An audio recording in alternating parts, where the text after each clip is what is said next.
За плячыма ўжо 2 конкурсных адборы, некалькі месяцаў падрыхтоўкі і вывучэння новай праграмы, а цяпер ушаноўванне лаўрэатаў і пераможцаў конкурсу. У ім прынялі ўдзел каля 180 юных навучэнцаў з розных школ мастацтва ўкраіны. Сярод іх і Алексей Троцкі. Сёлета ён атрымаў гран-пры, а рыхтаваўся роўна год.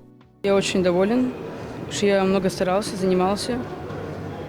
И также много усилий приложили мои учителя, кацмейстеры, родители, семья. Мне очень приятно, что я занял такое высокое место.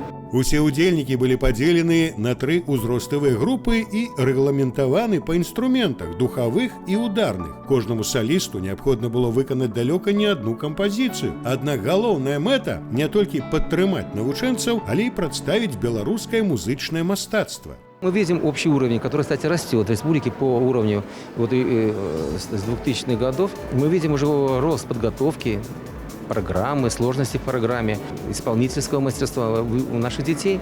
Это радует.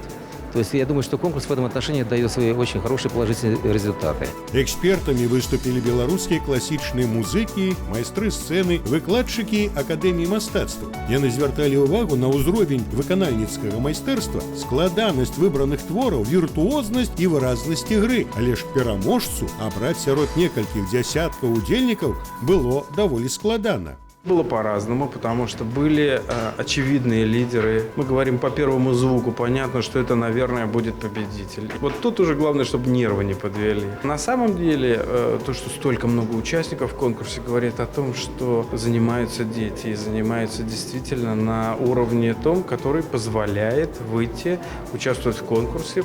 Кожны медаль знайшоў свайго пераможцу. У планах юных выканаўцаў вывучыць новыя кампазіцыі, каб зноў і зноў атрымліваць узнагароды ў чарговых конкурсах.